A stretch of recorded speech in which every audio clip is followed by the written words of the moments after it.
final days of the 6th Astral Era, when the hellfires of Bahamut rained down upon the realm of Eorzean, it was not for the first time the world had been irrevocably changed. And as the land was broken asunder, from the depths of ages past rose secrets, perhaps best left forgotten. Foremost amongst them was the Crystal Tower of Allag. But let us turn back the clock, through Dreadworm Flame, the inundation of seas across the world, and an age of eternal frost. Back onto the days before tremors of impossible magnitude rocked the land, and onto the twilight days of the Allagan Empire. More than 5,000 years before the 7th Umbral Calamity, the nation of Allag stood. A technological marvel which surpassed all that had come before it, and its heights stand still above those accomplishments of today. For 1,000 years, through its accrued wisdom and knowledge, it had achieved unparalleled prosperity, and all the needs and wants of its people were met, leaving it ripe for decay. As time went on, with its people growing complacent and cruel, a lone technologist named Amon sought to reverse the course of his people, giving them a new sense of purpose. And in doing so, through crazed experiments, resurrected the soul and form of Allag's founding leader, Emperor Xande. With Xande returned to life and the 3 great continents already under the control of the Allagan Empire, he reinitiated his plans of world domination, beginning an assault on the southern continent of Mericidia, home to various nations and 2 dragons of the First Brood, Tiamat and Bahamut. The native peoples banded together to hold Allag at bay. Using their most premier chimeric creations as their spearhead, Allag sent wave after wave of monstrous soldiers, only to be repelled by dragonfire and native denizens. Engineering more and more perverse biological nightmares in response, eventually, through combined efforts, Allag slew the Dawnworm Bahamut, only to bear witness to the people of Mericidia turning to their gods and bringing forth what to Allag was known as icons, and to us as primals, eventually leading to the summoning of the Elder Primal Bahamut, a pale, wrathful shade of the real incarnation. The conflict propelled Allag's development from stagnancy into a new golden era of innovation, and quickly, methods were devised to contain and harness an icon's power. In this time, the Archmagi of Allag also discovered means by which they could contact another plane of existence and make pacts with its denizens. The Allagans knew it as the World of Darkness, and we know it as the Void, or as the 13th reflection of Hydaelyn. One of its strongest entities, the Cloud of Darkness, made a pact with Xande. In exchange for vessels and aether to feed on, the Cloud would provide protection and an army of Voidsent to do Xande's bidding. And so a dark wave of demonic entities fell upon the shores of Mericidia.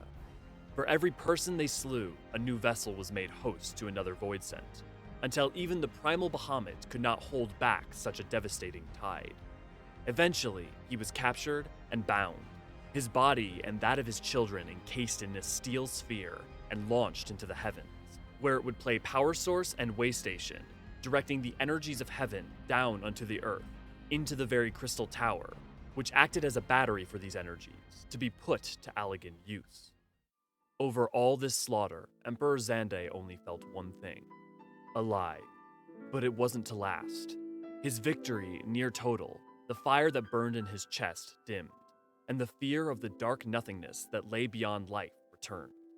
In the end, no matter how vast one's empire, or full one's treasure vault, all was rendered meaningless by death. And in this nihilistic fervor, he hatched a plan. Using the near limitless energies provided by Dalamud, Xande sought to open a permanent portal to the void and summon forth the very Cloud of Darkness upon the source, to bring about its total destruction in fire and shadow. But there were those who stood against him. Allag was a nation of its villains, but also its heroes. As Xande's madness worsened, they bandied together to stand against him, as stalwart defenders of light. Even within the royal line were those, like Princess Selena, that strove against Xande. As the noble resistance pushed past Xande's few remaining loyalists and neared the Crystal Tower, he put his plans into motion, beginning a massive surge of energy from Dalamud into the tower in order to forge the Void Gate. However, The energy was too great for the crystal tower to contain, and all that power must go somewhere. Redirected into the surrounding land, the crystal tower in seconds sunk beneath the earth, causing a shockwave through Hydaelyn that broke the very land to its core, resulting in the quakes of the Fourth Umbral Calamity. In this moment, thanks to the ingenuity of Amon, the crystal tower was placed in a temporal stasis, preserving all those who laid within. In the fallout of the Fourth Umbral Calamity, Allag was no more, and the world was left to rebuild in its wake. As time marched on, Allag and its crystal tower passed into myth. But 5,000 years later, as part of its legacy crashed into Cartnau, and the land was rent apart by the Seventh Umbral Calamity, the crystal tower, its spires gleaming, emerged from beneath the earth. And that which had kept silent for 5,000 years stirred, its purpose once more awoken. At the dawn of the Seventh Astral Era, as the Warrior of Light laid to rest one more of Allag's monstrous legacies, new adventures lay on the horizon. Approached by a stranger in Mordona, the Warrior of Light was made aware of an expedition by the Sons of St. Koinak, a Sharlayan group of archaeologists devoted to the studies of the mysteries of Allag. Meeting their leader, Rambros, and their old ally, Sid Garland, they were made aware of the intention and dangers involved in their plan to enter and ascend the Crystal Tower. The tower, being a repository of vast wisdom and knowledge, their intent was to study it. But in the wake of the rampant destruction wrought by other Allagan technology, they were also prepared to seal away the tower if needs be, to prevent the same mistakes of the past. The first barrier came fourfold, in bulwarks of inordinate aetheric strength, reaching high into the heavens, preventing any from approaching the tower's base.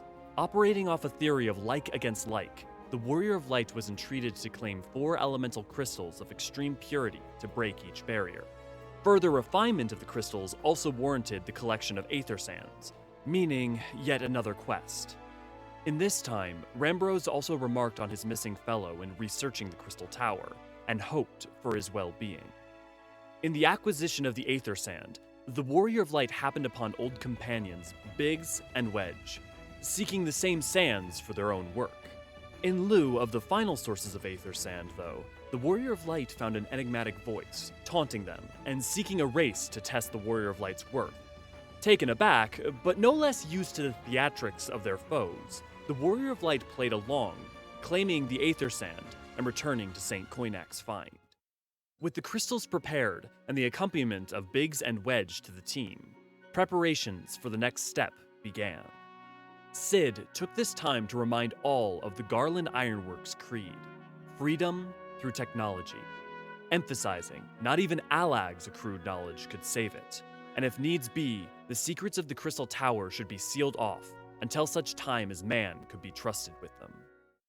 And then, there was a moment of theatrics. An all too familiar voice echoed out, announcing the arrival of Rambros' missing compatriot, the heterochromatic Mikote scholar of Baldessian, Graha Tia. With their introduction out of the way, an appropriate name was chosen for their cadre, Noah, or Nominated Observers of Artifacts Historical. Journeying onto the barriers barring their path, the elemental crystals were successful at breaking barrier after barrier, opening the way forward. Much to the chagrin of the adventure-seeking Graha Tia, Sid, recognizing the dangers that lay ahead and the lack of combat ability of most of their party, sent the Warrior of Light with a group of skilled adventurers into the depths of the structure surrounding and beneath the Crystal Tower, the labyrinth of the ancients. Fighting their way through ancient halls of Allag, past dangerous chimera, fiendish voidsent, enormous behemoths, and devious traps, the Warrior of Light found one final roadblock between them and the gates of the Crystal Tower. General Phlegathon, towering, once proud leader of an Allagan resistance against Xande, Phlegathon was forcibly captured and augmented through magics and science to his current prodigious size and to obey his sworn foe. Putting to rest Phlegathon's tortured soul, the members of Noah regrouped, discussing their next course of action. Reasoning that the tower had not only arisen, but awoke, and its many dangers posed a great threat to the world, the party was troubled over their next steps. But regardless of what they would do next, They would first needs enter the Crystal Tower proper. As the party disbanded to consider their options and rest, a lone figure ventured forth onto the tower, desirous of its secrets. The same stranger who directed the Warrior of Light to this quest, the former tribunus of the 14th Legion, Nero Tolskavia, had returned. The members of Noah reunited once more, only to discover the Crystal Tower was firmly locked, with no known means of entry possible. As these revelations came to light, two strangers presented themselves to the group, offering their assistance. Proclaiming to be scholars of Allag, sent by the students of Baldesion, they introduced themselves as Une and Doga, names rather notable for their antiquity, and in dress of Allagan make. The two took note of Graha Tia's single red eye, a perfect match for their own pairs, the trait being one of Allag, and something Graha had shared with his father and grandfather. A legacy that had left the Mikote desirous of a resolution to the mystery that had dogged him all his life. Venturing onto the tower's entrance, Une and Doga did what Noah could not, and opened the front gates of the tower.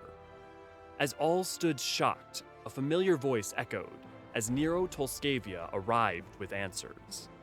Only those of royal Allagan blood were able to break such barriers, assuring all that he was no longer a threat and wanted dead by Garlemald besides. Nero offered his knowledge and assistance to the group, starting with a shocking truth about Une and Doga. They were not in fact descendants of royal Allagan blood, but living keys, clones as known by the Allagans. Offering up their own truths, Une and Doga tell of their cause. Apologizing for their deceit, they reveal they are in fact copies of people who once were, made by Amon through Allagan technology as a sort of test for recreating Xande. Awoken within the Crystal Tower when the Red Moon impacted, they spoke of Allag's rise and fall and told the history of the Crystal Tower, how it was once a bastion of hope and pride, a symbol to inspire rather than fear. They spoke of Xande and the zenith of Allag's power, only for its decadence to lead to decay. And also of Amon, who returned Xande to life in order to bring about Allag's rise once more. Further shedding light on Xande's madness and his intentions behind the creation of a void gate to the world of darkness, as well as his continued existence within the Crystal Tower, awakening as they had, thanks to Dalamud. It was then that the gathered members of Noah knew what must be done. The Crystal Tower must be sealed away. Fearful about what these new implications could mean for Graha, due to his own Allagan royal eye, Une and Doga consoled him that clones cannot have offspring, and while they cannot explain the existence of their blood within his line, it must not have happened without good cause. And so the Warrior of Light charged once more into the breach, into the crystal spire that is Syracuse Tower.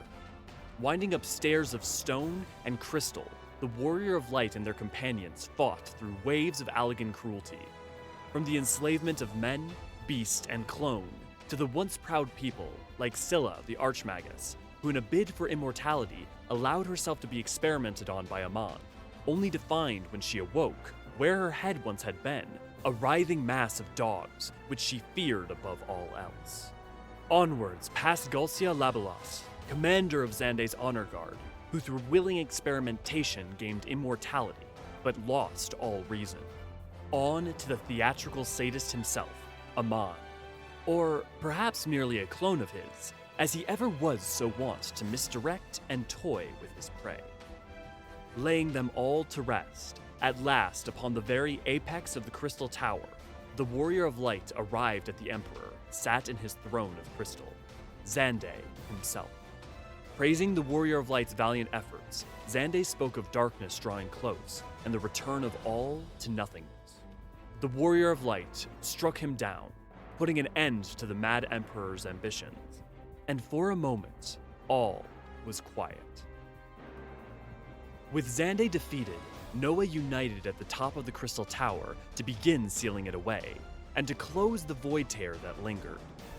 As descendants of Xande and the blood that made the pact with the Cloud of Darkness, it was Une and Doga's sole duty to sever the bonds from the void-sent threat to the source. With little time to act, an ominous voice boomed forth from the tear, summoning forth an army of clones.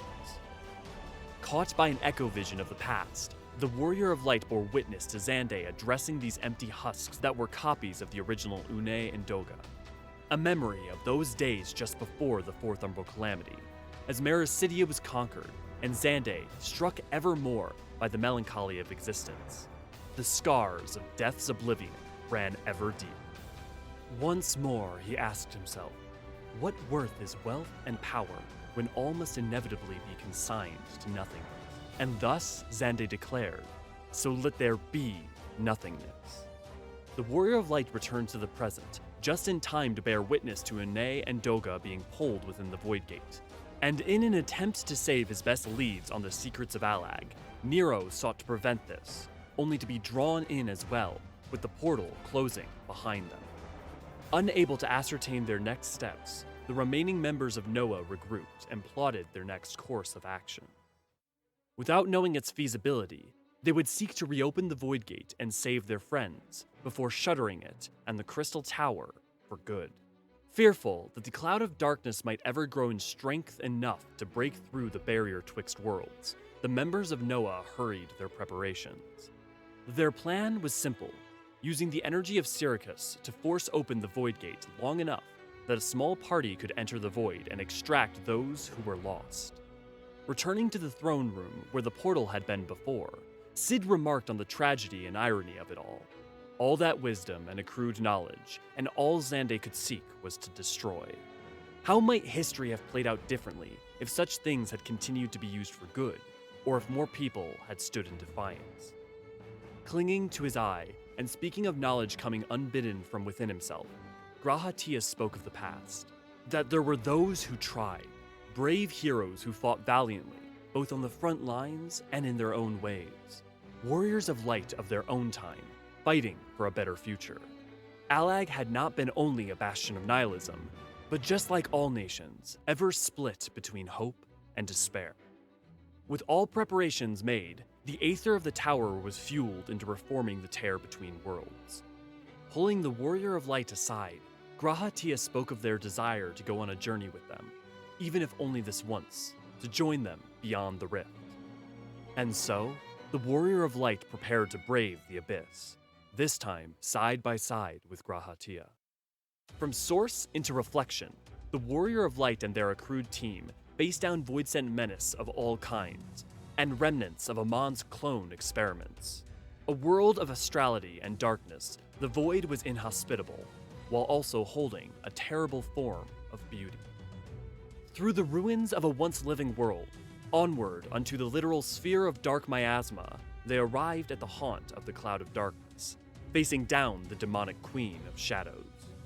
Upon her defeat, she evaporated into the black mists of her surrounding. The Warrior of Light and Graha were left a moment of peace. Searching for their friends, they found Une and Doga safe and whole, thanks to their Allagan blood and the pact with the Cloud of Darkness. However, Nero was terribly corrupted by the astrality and darkness of his surroundings. The very astral nature of the world's aether was working its way into his body, corrupting and twisting his form. The reunion's joys were short-lived, as the Cloud of Darkness returned in force. With little time left to them, Une and Doga stated their plan to annul the pact with the Cloud of Darkness from within the Void, while the others fled. Speaking to Graha, they imparted to him the power to fully awaken the Allagan blood within himself, and in so doing, the power to control the Crystal Tower. With him, the light of hope would survive. Retreating, the Warrior of Light, Nero, and Graha, his eyes now both of crimson hue, hurried back to the bridge into the source. With the light fading, Nero's strength began to fail him, but he implored the others to journey on, claiming he'd follow soon after. Returning to the realm of light, a voice within Graha spoke, a memory of someone long dead, making a promise and offering that the Crystal Tower may yet one day again become a symbol of hope. Nero, standing alone in the darkness, found his corruption lifted, thanks to the intercession and seeming defeat of the Cloud of Darkness by Une and Doga. The way before him began to fade, and he threw himself into the light. Only he was too slow, too late. But thankfully, a hand reached out. Cid was there to catch him, much to Nero's chagrin. Everyone now safe, there was a moment of joy for their victory, and sorrow for their loss, as the party recounted what happened. Preparing for what would come next, Graha Tia thanked the Warrior of Light and sent them on their way for a much-needed rest. Back at St. Coinac's Find, the members of Noah, save Graha Tia, meditated on recent events, only to be alerted by a breathless scholar that Graha had begun sending all of the crew out and away from the Crystal Tower. Rushing to the tower's entrance, the members found a single figure standing there, entreating them to come no further. Alone, Graha Tia stood, preparing to seal the Crystal Tower away once more. His Allagan blood awakened at last. The full truth of its origin was revealed to him. Princess Selena, the last living member of the Allagan royal line, in the wake of the Fourth Umbral Calamity, moved by the desires and hopes of those who remained, worked to ensure that one day again, should the Crystal Tower return, that it would shine as a beacon of hope across the land.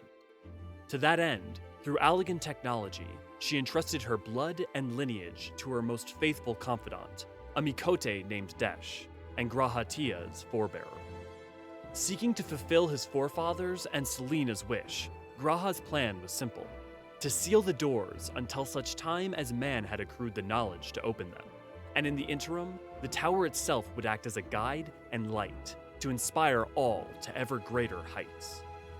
His destiny may be to lie in wait and safeguard, but he beseeched his friends to go out and claim theirs, to adventure into unknown futures with the myriad possibilities that awaited, to forge a better future where hope would reign, free from the tragedies of the past. Promising to do just that and catch up faster than he'd imagined, all said their farewells.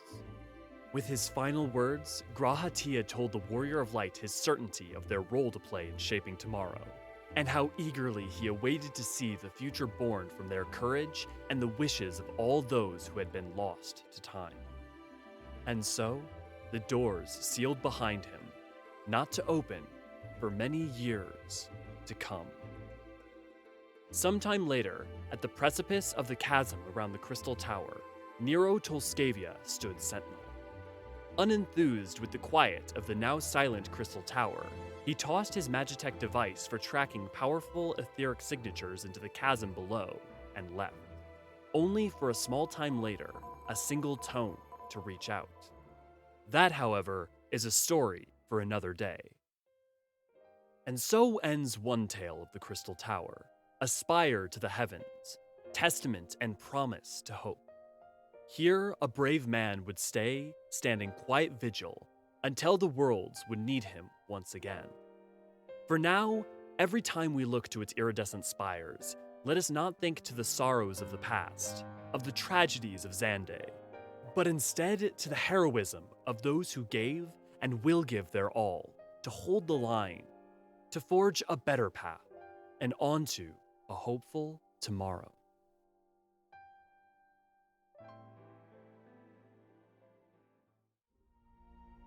This content was brought to you by the Eorzean Archives. If you enjoyed this video, help us please the 12 by leaving a like and subscribing for new content every Thursday, and comment down below with any topic you'd like to see our archons cover in the future. For even more content, discussion, and exclusives, please check out our Discord and consider supporting us on Patreon.